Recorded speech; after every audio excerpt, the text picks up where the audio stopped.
ይህንን መልእክት መላው ለትግራይ ህዝብ ነው።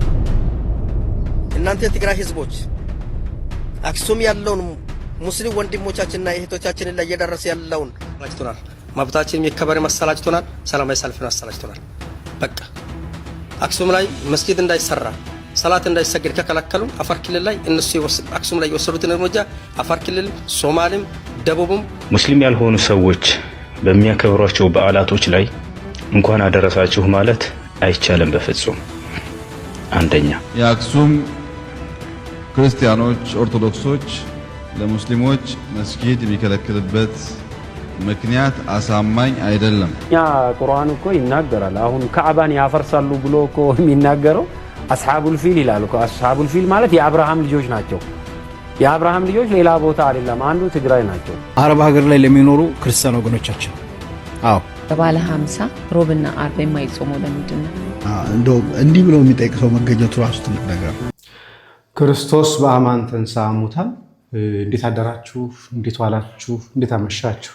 አምላክ አበው ቅዱስ እግዚአብሔር ስሙ ዛሬም ዘወትር የተመሰገነና የተወደሰ ይሁን። ክፍል 2 መጣሁኝ በእስልምና ጉዳይ ላይ። ታዲያ አሁን ደግሞ በደንብ ከቅድሙ ይልቅ ጠለቅ ብለን ደግሞ የምናየው ነው የሚሆነው። ምላሻችንን ማዘጋጅተናል። የሐሰት ፕሮፓጋንዳው ምን ይመስላል? ደግሞስ ማስፈራሪያቸውስ እስከምን ድረስ እስከ አፋር እስከ ሶማሌ ድረስ እየሄድን ያለው እንመለከተዋለን። እግረ መንገዴ ግን አንድ ማስታወቂያ ልንገራችሁ። ይህ ጨረጋዬ ክፍሉ የሚለው የቴሌግራም ቻናሌ ነው። እዚህ ላይ አሁን ላይ አንድ ጽሁፍ ጽፌያለሁኝ። ከዚህ በኋላ የተወሰነ ጊዜ እስልምና ላይ አንዳንድ ቪዲዮዎች እለቃለሁኝ። በተለይ ህፃናት ማየት የማይገባቸውን ነገሮች ብዬ እለቃለሁኝ። እዚህ ጋር እንደምታዩቸው ህፃናትን እንዴት ሰውን ማረድ እንዳለባቸው በአሻንጉሊት የሚያስተምሩበት ነው። ይሄ ብቻ አይደለም፣ በጣም ብዙ ነው። ከዚህ በኋላ መለቃቸው ዩቲዩብ ላይም ቲክቶክ ላይ መልቀቅ ባልችላቸው ነገሮች ስለሆኑ ቴሌግራም ላይ ለቃቸዋለሁ። ያው የራሴ ቻናል ነው፣ ጸጋዬ ክፍሉ ነው የሚለው። ገብታችሁ ብትመለከቱት ጥሩ ነው፣ የሚከፋ አይደለም ብዬ አስባለሁኝ። ስለዚህ እሱ እንደማስታወቂያ ያዙት።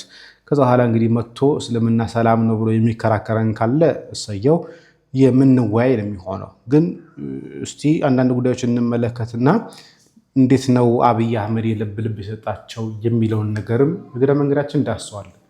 ታዲያ ከምን እንጀምር ካላችሁኝ ከዚህ ሰውዬ እንጀምር። በነገራችን ላይ ላይክ እና ሼር ማድረጋችሁን አትርሱ።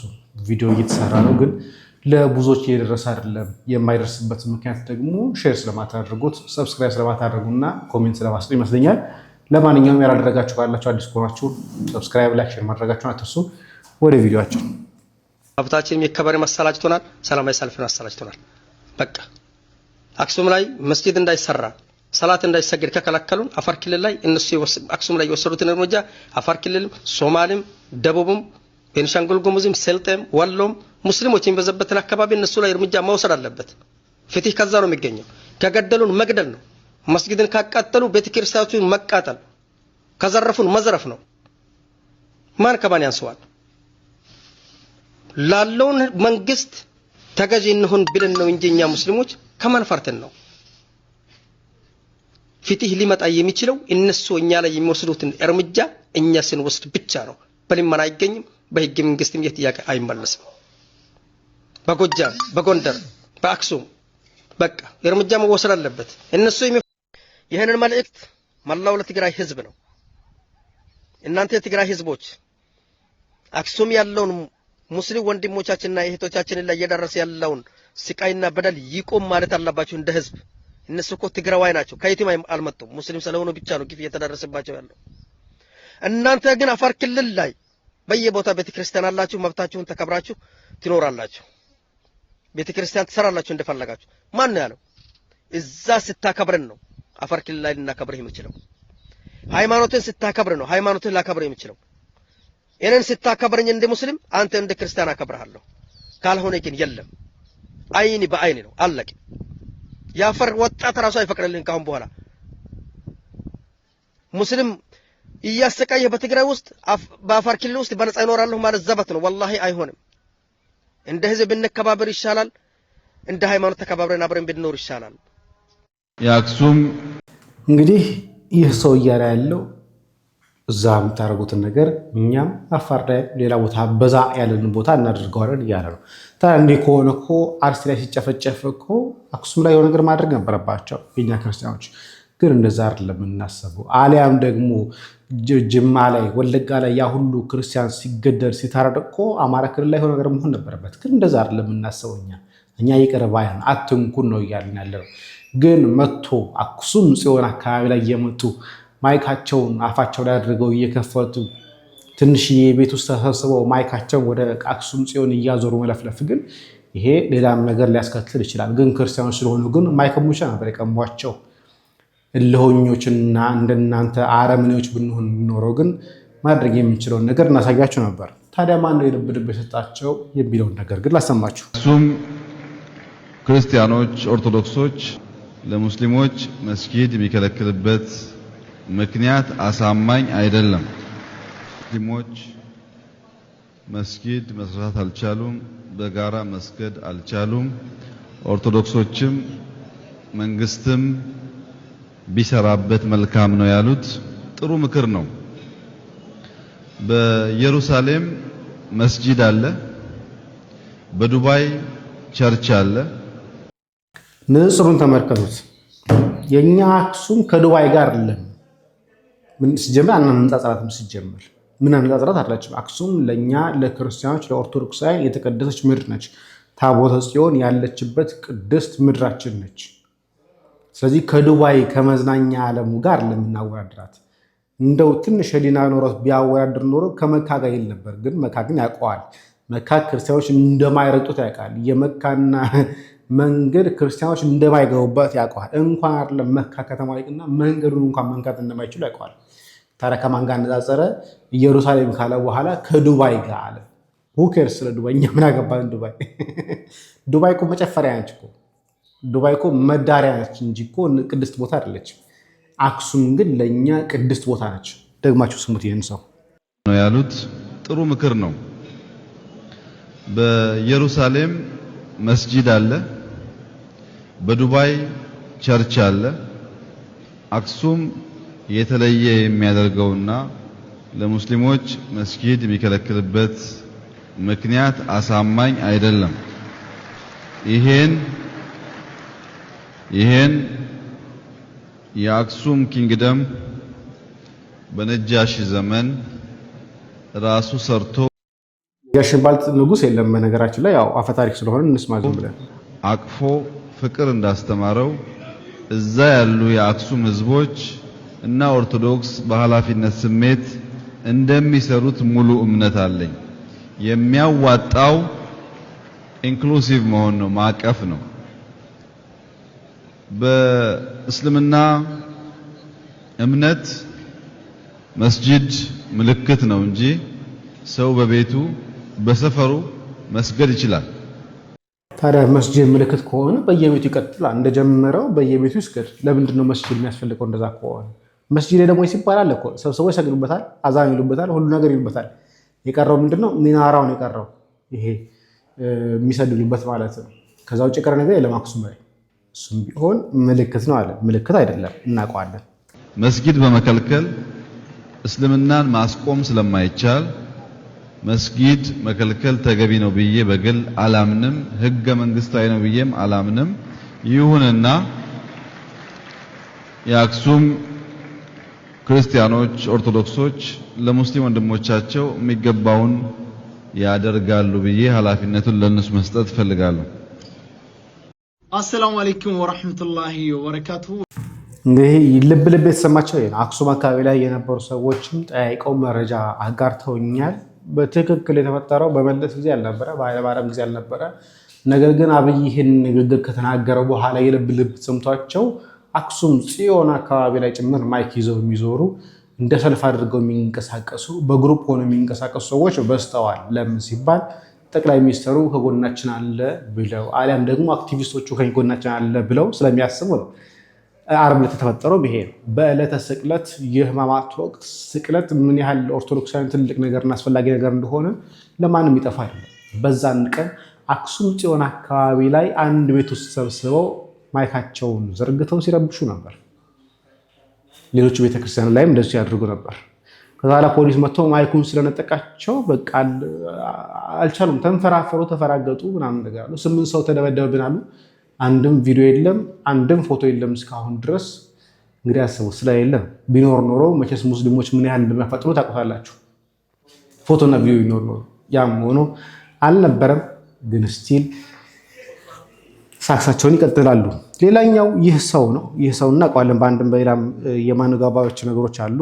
ነገር ግን ለክርስቲያኖች እንኳን አደረሳችሁ የሚል መልእክት አስተላለፈ ለትንሳኤ። ይሄ ነገር ብዙዎችን አናዷል። አሰላሙ አለይኩም ወራህመቱላሂ ወበረካቱ። ድና የተከበራችሁ የክርስትና እምነት ተከታይ በሙሉ እንኳን ለፋሲካ በዓል በሰላም አደረሳችሁ። መልካም በዓል ይሆንላችሁ። ካፊሮችን በበዓላቸው ቀን እንኳን ያደረሳችሁ ማለት በሸሪዓ እንዴት ይታያል፣ በእስላም እንዴት ይታያል ይላል። ይሄንን ቪዲዮ ሼር እንድታደርጉ ትፈልጋለሁ። እሺ፣ አብዛኛው የሀገራችን ሙስሊም የሚሳሳትበት የሆነ ጉዳይ ነው። ይህ ስህተት ቀላል ስህተት አይደለም፣ እንደሌላው ኃጢአት አይደለም፣ እንደ ዝሙት እንደምናምን አይደለም። መሰረታዊ የሃይማኖታዊ ስህተት ነው። ግልጽ ነው አይደለም? መሰረታዊ የእምነታችሁ ጉዳይ ነው። ስለዚህ ሼር እንድታደርጉ ትፈልጋለሁ። ሙስሊም ያልሆኑ ሰዎች በሚያከብሯቸው በዓላቶች ላይ እንኳን አደረሳችሁ ማለት አይቻልም በፍጹም። አንደኛ፣ ያንን በዓላቸውን አስመልክቶ በሚሰሯቸው ተግባራቶች ላይ ማገዝ አይቻልም። ሁለተኛ፣ በዓላቸውን አስመልክተው የተሰሩ የምግብ አይነቶችን ዳቦም ሆነ ቂጣ፣ ውሃ፣ ምንም አይነት ነገር መብላት አይቻልም። እነዚህ ሶስቱን በደንብ ልታውቁ ይገባል። ግልጽ ነው አይደለ? የበዓላቸው ቀን እንኳን አደረሳችሁ ማለት በጣም ከባድ ወንጀል ነው፣ ኃጢአት ነው። ኢብኑ አልቀይም የተባሉ ታላቅ ዓሊም ምን ይላሉ? ከሃዲያኖችን የበዓላቸው ቀን እንኳን ያደረሳችሁ ማለት ከአላህ ውጭ ያሉ ጣዖቶችን በማምለካችሁ እንኳን ደስ ያላችሁ ብሎ ደስታውን የመግለጽ ያክል ነው ብለዋል። የካህዲያኖችን የበዓላቸው ቀን እንኳን ያደረሳችሁ ማለት አሉ ሌላ ቦታ ላይ ዝሙት ከመስራት፣ ሰው ከመግደል፣ አጠቃላይ ታላላቅ ወንጀሎችን እነዚህን ከመፈጸም ሁሉ የከበደ ኃጢአት ነው ብለዋል። ስለዚህ ጥንቃቄ አድርጉ። እንዲሁም ደግሞ በዓሎቻቸውን አስመልክተው በሚሰሯቸው ተግባራቶች ላይ ማገዝ ፈጽሞ አይቻልም። የመስቀል ምናምን እየተባለ ሀገራችን ላይ ከዓመት ምናምን በፊት አይቻለሁ ሰዎች እንዲህ ቦታ ያጸዳሉ፣ ጣዖት የሚወጣበት እንዲህ አይነት ነገር ፈጽሞ ሃይማኖታዊ በሆነ ነገር ላይ ካገዛችሁ በጣም ከባድ ኃጢአት ላይ ወድቃችኋል። ስህተት ነው። እንዲሁም በዓላቸውን አስመልክተው የተሰሩ ምንም አይነት ዳቦ ቢያመጡላችሁ ውሃ ምናምን እንዳትቀምሱ አይቻልም። ይሄ ክፋታችን ሳይሆን ሃይማኖቱ መሰረቱ ነው። ግልጽ ነው አይደለ? ሌሎች ወገኖች ይሄን ከክፋት ሊያዩት ይችላሉ። ክፋት አይደለም፣ መመሪያችን ይህ ነው። خلاص ከአላህ ውጭ ባሉ አምልኮቶች ላይ አላህ ባልፈቀዳቸው የአምልኮ አይነቶች ላይ መተባበር ፈጽሞ አይቻልም። እንኳን ያደረሳችሁ ማለት አይቻልም። የተሰሩትን ምግቦች መብላት አይቻልም። ሼር አድርጉት። ይሄን ነገር በጣም አብዛኛው ሙስሊም የሚወድቅበት ስህተት ነው። በጣም ከባድ ኃጢአት ነው እነዚህን ተግባራቶች ማድረግ። ስለዚህ ሙስሊሞች ጥንቃቄ አድርጉ፣ ስለ ዲናችሁ ወቁ። ሰላም አለይኩም ወራህመቱላሂ ወበረካቱ። እንግዲህ እኛ ሙስሊሞች እንዲህ አይሉም ብለን ስንላቸው ጥላቻ ለሚመስላቸው ሙስሊሞች አድርሱልን። እንዲሁም ለክርስቲያኖች ሙስሊሞች ክርስቲያኖችን ሰላም ማለት አይፈቀድላቸውም። ክርስቲያኖችን እንኳን አደረሳችሁ ማለት አይፈቀድላቸውም። ክርስቲያኖችን መገላመጥ፣ ክርስቲያኖች ላይ ምራቅ መጥፋት እንጂ ሰላም ማለት አይፈቀድላቸውም ብለን ብዙ ጊዜ ስንናገር የሚከፋቸው ሰዎች ነበሩ። አም ሶሪ እስልምናን ሳያውቁት ከኛ በላይ እስልምናን እናውቀዋለን የሚሉ ሰዎች ስናይ ሳቅ ይመጣል። በነገራችን ላይ የእስልምና ትክክለኛ ገጹ ይሄ ነው። የህንዱ ጠቅላይ ሚኒስትር የሆነ ጊዜ ጠይቆ ቫይስ ሚዲያ ተጠይቆ እስልምና አንድ ሀገር ላይ ከ30% በላይ ከሆነ ሀገር ተበላሸ ማለት ነው ይላል። እውነትም ነው፣ እያየን ያለ ነው። እሱ ሀገር የሚበላሸው እስልምና ከ30% በላይ ሲሆን ነው። በተለይ ዋሃቢያ ያለበት ዛሬ። ለማንኛውም እንቀጥል። ሙስሊሞች አበዱ ሰያ አቦፋኖ እንኳን አደረሳችሁ ኦርቶዶክሳውያን ያዛለ አበዱ። ምን ችግር አለ ቢለን የኛ ክርስቲያኖች እናንተን ሂጃብ ጠምጥመው አባያ አርገው እንኳን አደረሳችሁ ይለው ይችላል እንዴ? የትኛውም ሃይማኖት የሰውን መዋደድ መፋቀር እንጂ ጸብ አይወድም። ሰላም ነው የሚወደው። ጸብና ስድብ የሚወድ ሃይማኖት አለ ካላችሁ እናንተ ናችሁ የምታውቁት። ሰያ እናመሰግናለን። በደረሰብን ነገር ሁላችንም ደንግጠን ነበር፣ ፈጣሪ በሚያውቀውና እግዚአብሔር ታላቅ ነው። ጠላቶች ግን የራስ እምነት ተከታዮች ናቸው። ምክንያቱም በየሜሴጁ ላይ በየቪዲዮ ስር አላህ ያንከራትህ የሚል ብዙ አንብበናል ሲረግሙ አንብበናል ጠላቶችክ የራስህ እምነት ተከተሻቸው ከክርስቲያን ዘነት ጠላት አታገኝም ልንጠላ እንችላለን ልንሳደብ እንችላለን ግን በመድረ በዳ ሻንጣው አሲዞ እርቃንህን የሚለክ ክርስቲያን ዘነት ክፉ ክርስቲያን ውስጥ የለም በእውነት ለመናገር ዘነት ክፉ የለም ያ ቁርአን እኮ ይናገራል ይሄ እውነታው በነገራችን ላይ ይሄ ነው ዋጥ አርጉት ክርስቲያኑ ያዋህ ነው ክርስቲያኑ ቅን ነው እንደ ክርስትናው ይኖራል እስልምና ግን እንደዛ አይደለም ገና ለገና እንኳን አደረሳችሁ ክርስቲያኖችን ስላለ ይወርዱበትን መውረድ አይመስላችሁ ብዙ ማሳየት አልፈልግም ጊዜ ማጥፋት ነው የሚሆነው ትረዱታላችሁ ያስባለሁ ሚራገሙት መራገም አይደለም ከዛ እነኚህ ሰዎች ክርስትና እስልምና እኮ ፍቅርን አያስተምርም ስሏቸው አንተ እስላሞፎቢክ ነህ አንተ እኮ እንደዚህ ነህ ይተዋወቅን አንተ ውስጥህን ያወቀው እኔ ውስጤን ያወቅኩት እና እስቲ እፎይ ጋር ልምጣ አሁን ካዕባን ቁርአን እኮ ይናገራል አሁን ካዕባን ያፈርሳሉ ብሎ እኮ የሚናገረው አስሐቡል ፊል ይላል እኮ አስሐቡል ፊል ማለት የአብርሃም ልጆች ናቸው የአብርሃም ልጆች ሌላ ቦታ አይደለም አንዱ ትግራይ ናቸው ከሰው ዘር ያልተፈጠሩ እንደውም ዳቢሎስ ከነሱ ይሻላል ብዬ ተስፋ አደርጋለሁ ዳቢሎስ እኮ እንደነሱ አይነት ተንኮል የለውም በቃ ሲፈልግ ይለብጣል ሲፈልግ የፈለገውን ነገር ነው እንጂ የሚያደርገው እነሱ ቢመጣ እሱም የኔ አካል አይደሉም ብሎ ነው የሚክዳቸው በህይወት እንኳን ኖሮ ብትጠይቃቸው ይሄንን ሊገልጹ አይችሉም ይሄ ትርክት እንግዲህ በድሬዳዋ ከንቲባ ብቻ የተነገረ የትግራይ ተወላጆችን እንዲጠቁ የሚያደርግ በሱ ብቻ የተነገረ እንዳይመስላችሁ አስተምሮ ነው ባይዘይ እምነት ነው ከዚህ በፊት ምላሽ ሰጥቼበታለሁ በተለያየ ሁኔታ ደግሞ አሁን ምላሽ እንስጥበት ምን ሲል ሰምታችኋል እነኚህ የትግራይ ህዝቦችን አጋንንት ቢመጣ ሰይጣን እንኳን አላቃችሁም ይላቸዋል ጂኒ እንኳን የኔ ወገን አይደላችሁም ይላቸዋል ብሏል እውነት ነው እነሱ ክርስቲያን ናቸው በክርስቶስ ክርስቲያን የተባሉ ስለሆኑ አጋንንት የሱ ወገን ሊሆኑ አይችሉም ባይሆን ነብይህ ግን ያጋንንት ወገን ስለሆነ እሱን ያቁታል ከለታት አንድ ቀን መሐመድ ይጠፋና ቤተሰቦቹ ይፈልጉታል አጋንንት ወስደው ገለውት ይሆናል ብለው ሊነጋጋ ሲል ከሆነ ዋሻ አካባቢ ሲመጣ አገኙና ይጠፍተ ነው ብለው ሲጠይቁት እንዲህ አለ ሳይ ሙስሊም 450 ኤሌ ይገኝላችኋል አዲሱ ከዛም እንደዚህ አለ there come to me an inviter on behalf of the jinn and I went along with him and I recited to them the Quran ከጋኔን የሆነ ወይንም ደግሞ ከጅን የሆነ ጎሳ ከነሱ ውስጥ የሆነ አንድ ጠሪ መጣ ወደኔ ሊጠራኝ ሊጋብዘኝ አለ ከዛም ሄድኩና ቁርአንን ቀራውላቸው እነሱ የናንተ ወንድም ናቸው ጅኒዎች አለ ለትግራይ ግን አላቃቸው ማጋንንት ይላል ለሙስሊሞች ግን ወንድማቸው ነው ቁርአኑን ሲቀራላቸው ምን ተፈጠረ የጋኔኖች ምዕራፍ 72ኛው ከቁጥር 19 ላይ እንደዚህ ይላል እነሆ ያላ ባሪያ መሐመድ አላህን የሚጠራው ሆኖ በተነሳ ጊዜ ጋኔኖች በእርሱ ላይ ደረብረብ ሊሆኑ ቀረቡ ትግራዮችን አጋንንት ጋኔኖች አናቃችሁም ይሏቸዋል መሐመድ ግን ቁርአን ሲቀራላቸው ላውሌ ሊከመሩ ሮጠው ይመጣሉ ምን ሲቀራላቸው ቁርአን ያላህ ቁርአን እየቀራ አላህን ስም ሲያወሳ አጋንንቶች ሮጠው ላውሌ ሊከመሩበት ይላሉ ማለት ነው ምክንያቱም ቁርአን በራሱ አጋንንትን የሚስብ አጋንንትን የሚጠራ መጽሐፍ ስለሆነ ሱራ 72 ከቁጥር 1 ጀምሮ መሐመድ ወይ በል እነሆ ከጅን የሆኑ ጭፍሮች ቁርአንን አደመጡ እኛ አስደናቂ ሆነን ቁርአን ሰማን አሉ ማለት ወደኔ ተወረደ ወደ ቀጥታ መንገድ የሚመራን ቁርአንን ሰማን በእርሱም ማመንን በጌታችን አንድንም አናጋራም እነሆ የጌታችን ክብር ላቀ ሚስትንም ልጅንም አልያዘም አላህ ልጅ የለውም ያሉትም አጋንንቶች ሲሆኑ በቁርአን የሚያምኑት አጋንንቶች ናቸው አጋንንቶች የሙስሊም ቤተሰብና ወንድም ናቸው ስለዚህ ትግራዮችን አጋንንት ህብረት ስለሌለው የኔ ወገን ናቸው ብሎ አይቀበላቸውም እውነት ነው ትክክል ነው እስልምናን መሐመድን ግን አጋንንቶች የኔ ወገን ነው ብለው ይላሉ እናንተ ሙስሊሞች ደግሞ ያጋንንት ቤተሰብ ትሆናላችሁ ማለት ነው በጣም አስቂኙ ፓርት አጋንንት መጨረሻ ምን ያደርጋል ይለብጣል አለ መሐመድን አጋንንቶች ለብጠው እንደጣሉት ያው ሐዲሱን ተመልከቱ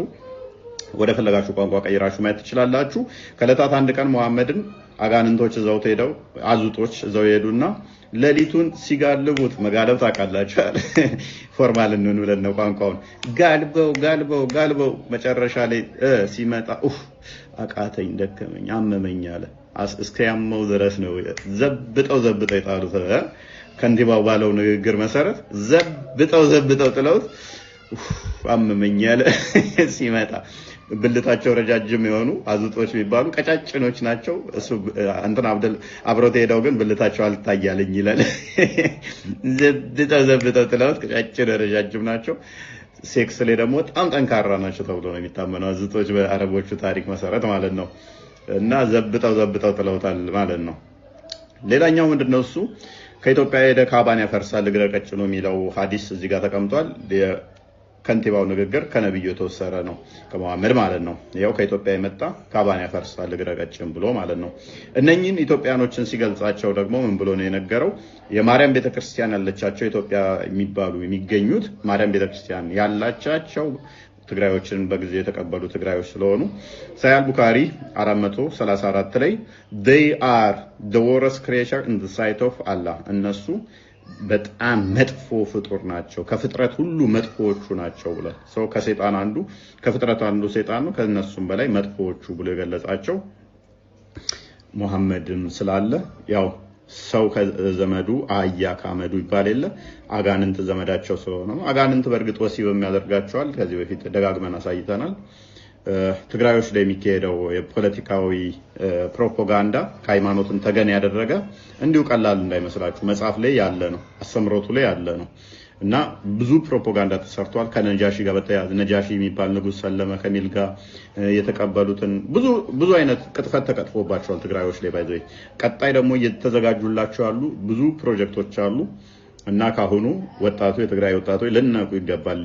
ይሄንን አካሄድ መሰራዊ አካሄድ ካሁኑ ልታከሽፉት ይገባል ማለት ነው። ነቄ ልትሉባቸው ይገባል። ሃይማኖት ተኮር ስለሆነ እንዲሁ ተራ ፕሮፓጋንዳ ብቻ እንዳይመስላችሁ። ሁላችሁም ያለ ይሄንን የምትሰሙ ሼር በማድረግ አዳርሱት መረጃውን።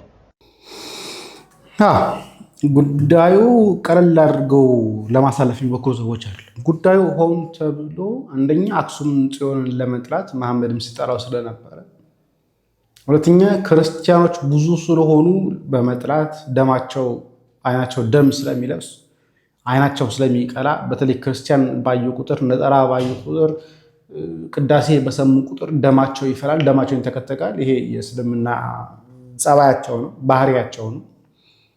ስለዚህ ነገር ያናዳቸዋል። አማራ ክልል ላይ እና ትግራይ ክልል ላይ የሆነ ኮሽ ባለ ቁጥር ላይ የመግለጫ ጋጋታ ሞቷል። ለዛ አጥብቀው የሚጠሉን ስለሆነ ነው በነገራችን ላይ እና እንደ ቀላል ባታዩት መልካም ነው ብዬ አስባለሁ። ደግሞ ይህን ቪዲዮ ሼር እያደረጋችሁ አድርሱልኝ ለእነዚህ ግለሰቦች አረብ ሀገር ላይ ለሚኖሩ ክርስቲያን ወገኖቻችን።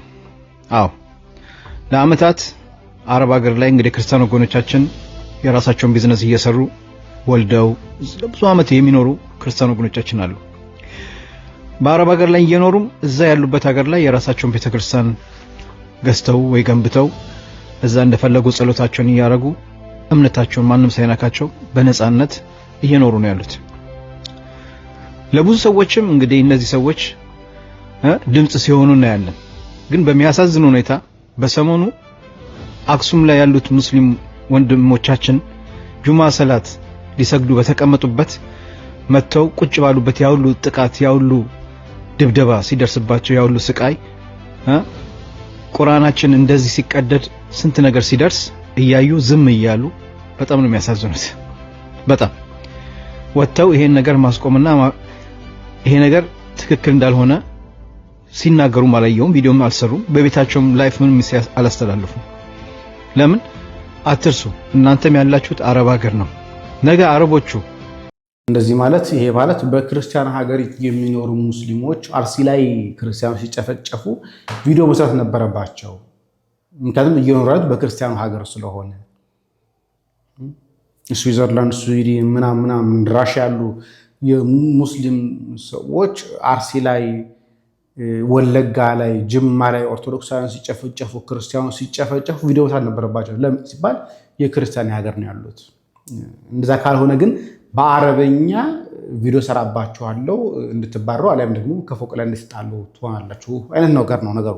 ይሄን ነገር ቢሰሙ አክሱም ላይ ያሉት ሙስሊሞች የሚደርስባቸውን በደል አይ እኛም እንግዲህ ሀገራችን ላይ የሙስሊም ሀገር ነው፣ እዛ ሙስሊም ወንድሞቻችን ላይ የሚደርሰውን ነገር እኛም ሀገራችን ላይ አልፈልግም ብለው ሊቃወሙ ይችላሉ አረቦች። እና ሊቃውሙ ይችላል ሳይሆን በአረብኛ ተናግረን ዋጋችሁን እናሰጣቸዋለን ነው። አማርኛው እሱ ነው። በነገራችን ላይ ፖለቲካ እንደዚህ ቀለል ለማድረግ እያሰበ ነው። እናንተ ወጣችሁ ይሄን ነገርን አንድ ነገር ስትቃወሙ አይቻላል። በሙስሊም ወንድሞቻችን ላይ የሚደርሰው አክሱም ላይ በደል ስቃይ ይሄ ነገር መቆም አለበት ብላችሁ ስትቃወሙ አላየሁም። ለምን እናንተ በነጻነት በምትኖርበት አረብ ሀገር ላይ ኢማራት ላይ የራሳችሁን ቤተክርስቲያን ገዝታችሁ ገንብታችሁ እንደፈለጋችሁ ጸሎታችሁን እያረጋችሁ ነው? ለምንድነው የአክሱም ሙስሊሞች በሀገራችሁ ላይ እንደፈለጉ እምነታቸውን ማካሄድ ማይችሉት? ማንም ሰው ማሻ እንደፈለገ እምነቱን እንዳይካሄድ አልተከለከለም። ሙስሊም ስለሆነ አይደለም ግን መስጊድ መስራት አይቻልም። የተቀደሰ ስፍራ ነው የተባለው።